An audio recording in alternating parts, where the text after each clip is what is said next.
नमस्कार साथियों। आज हम बीए द्वितीय वर्ष इतिहास के प्रथम पेपर जो कि मध्यकालीन भारतीय इतिहास से संबंधित है, इसमें अब तक हम प्रारंभ से लेके जैसे कि मध्यकालीन इतिहास को जानने के स्रोत, पूर्व मध्यकाल के प्रमुख शासक, भारत पर विदेशी आक्रमण, गौरी और गजनी का आक्रमण, गुलाम वंश, सल्तनत काल इत्यादि के बारे में अध्ययन कर चुके हैं। इसी के अंतर्गत हम पिछले प्रकरण में विजयनगर साम्राज्य के बारे में अध्ययन किया था और आज हम विजयनगर साम्राज्य के प्रतिद्वंद्वी साम्राज्य बहमनी साम्राज्य के बारे में अध्ययन करने जा रहे हैं। मोहम्मद शाह तुगलक का शासनकाल भारत में 1325 ईस्वी से 1352 ईस्वी तक रहा। मोहम्मद शाह के शासन के अंतिम दिनों में अनेक क्षेत्रीय राज्य है वो स्वतंत्र हो गए थे। उनमें से दक्षिण भारत के राज्य विजयनगर और बहमनी साम्राज्य ये प्रमुख थे। बहमनी विजयनगर साम्राज्य है वो कृष्ण नदी के दक्षिण में था, तुंगभद्रा नदी के दक्षिण में था, और बहमनी साम्राज्य है वो दक्कन में था, जिसके अंतर्गत वर्तमान में कर्नाटक का उत्तरी क्षेत्र, महाराष्ट्र का आधे से अधिक भाग, पश्चिमी आंध्र प्रदेश, गुजरात, मालवा का कुछ हिस्सा, ये क्षेत्र बहमनी साम्राज्य के अंतर्गत तत्कालीन समय में आते थे। मोहम्मद शाह तुगलक के शासनकाल में दक्कन में अमीरानी सदा के विद्रोह को दबाने के लिए जफर खान नामक सरदार को दक्षिण में मोहम्मद तुगलक ने भेजा और जफर खान ने ही बहमनी साम्राज्य की स्थापना की थी।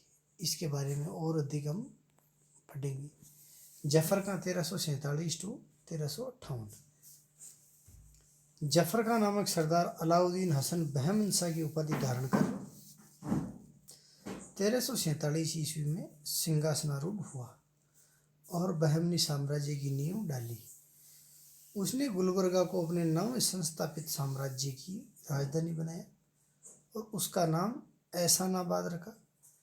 उसने अपने साम्राज्य के शासन के लिए अपने संपूर्ण साम्राज्य को 4 तरफों अथवा प्रांतों में विभाजित किया। ये 4 तरफ या प्रांत विभिन्न प्रकार से थे: गुलबर्गा, दौलताबाद, बरार और बीदर। प्रत्येक प्रांत एक क्षेत्रीय शासक या सूबेदार के अधीन था। गुलबर्गा का तरफ सबसे महत्वपूर्ण था। बीजापुर नामक प्रमुख नगर वो गुलबर्गा तरफ के अंतर्गत ही आता था।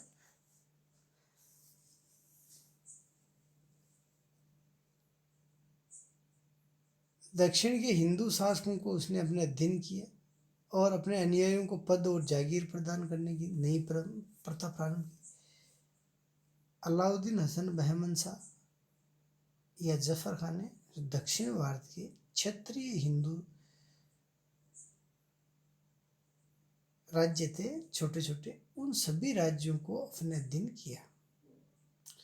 उसने हिंदुओं से जजिया न लेने का आदेश दिया। अपने शासन के अंतिम दिनों में बहमन शाह ने दाबुल पर अधिकार किया, जो पश्चिमी समुद्र तट पर बहमनी साम्राज्य का महत्वपूर्ण बंदरगाह था। कहा जाता है कि वह अपने आप को अर्ध पौराणिक ईरानी योद्धा बहमन शाह का वंशज मानता था, किंतु लोक श्रुतियों के अनुसार और फरिश्ता के अनुसार बहमन शाह को एक ब्राह्मण ने शरण दी थी और प्रारंभ में वह उसी ब्राह्मण के नौकर थे और उसी के आदेश के अनुसार या उसी का आश्रय पाकर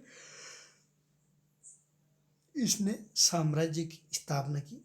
अतः अपने साम्राज्य अपने आश्रयदाता के प्रति एहसान जताने के लिए उसने एहसानाबाद नामक नगर भी बसाया और अपने आप को अलाउद्दीन हसन गंगू बहमन शाह नाम दिया। ये जनश्रुति प्रचलित है और फरिश्ता ने भी इसका अपने लेख में उल्लेख किया है। मोहम्मद शाह, अलाउद्दीन हसन बहमन शाह के पश्चात मोहम्मद शाह शासक बने। उन्होंने शासन का कुशल संगठन किया। उसके काल की मुख्य घटना विजयनगर तथा वारंगल से युद्ध तथा विजय थी। मोहम्मद शाह के समय ही तुंगभद्रा के दोआब को लेके प्रथम बार विजयनगर का संघर्ष है। बहमनी साम्राज्य का संघर्ष विजयनगर साम्राज्य के साथ हुआ।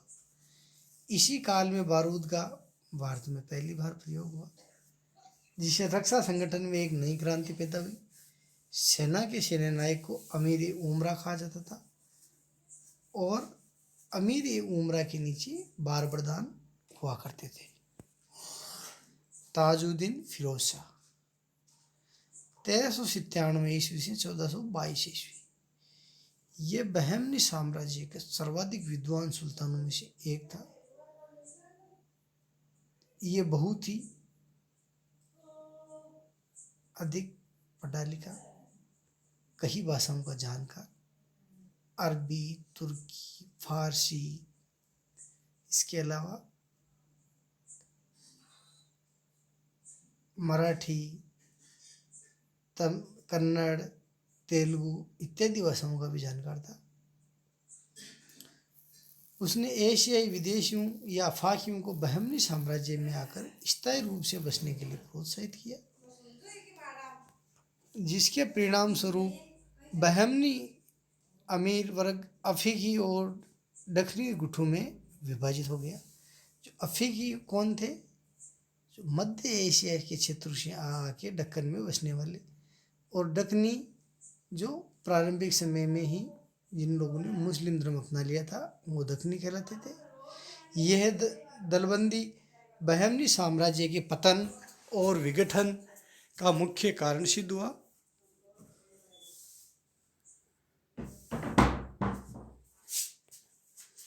फिरोज शाह बहमनी का सबसे अच्छा कार्य बड़े स्तर पे हिंदुओं को अपने राजकाज में शामिल करना था। कहा जाता है कि इसी समय से दक्षिणी ब्राह्मण प्रशासन में महत्वपूर्ण भूमिका अदा करने लगे। उसने दौलताबाद में एक वेधशाला का निर्माण भी करवाया। सुल्तान ताजुद्दीन फिरोज द्वारा पश्चिमी एशियाई देशों जैसे इराक, ईरान, अरब देशों से विदेश मुसलमानों को भी आमंत्रित किया और उन्हें प्रशासन में उच्च पद दिया।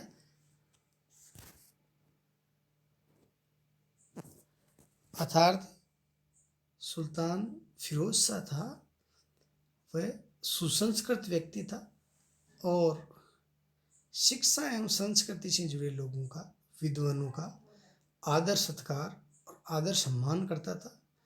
उनको बुला के उचित पद प्रदान करता था, अपने राज्य में आश्रय देता था और उनकी विद्वता से प्रभावित होकर अनेक मुस्लिम देशों के विद्वान उसके साम्राज्य में निरंतर आते रहते और आके उच्च पद पर प्राप्त करते और वहीं बसने का प्रयत्न करते।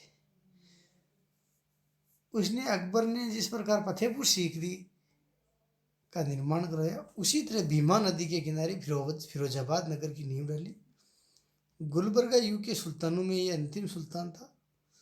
इसका शासनकाल गुलबर्गा के संत गैसूद राज के साथ संघर्ष के कारण दूषित हो गया था। गुलबर्गा के एक संत थे गैसूद राज, किसी बात को लेकर सुल्तान फिरोज शाह बहमनी और गैसूद राज के मध्य विवाद हो गया था। इसकी वजह से इनके शासनकाल को मुस्लिम विद्वान हैं वो अच्छा नहीं मानते। आज हम इसी प्रकरण के अंतर्गत इतना अध्ययन करेंगे।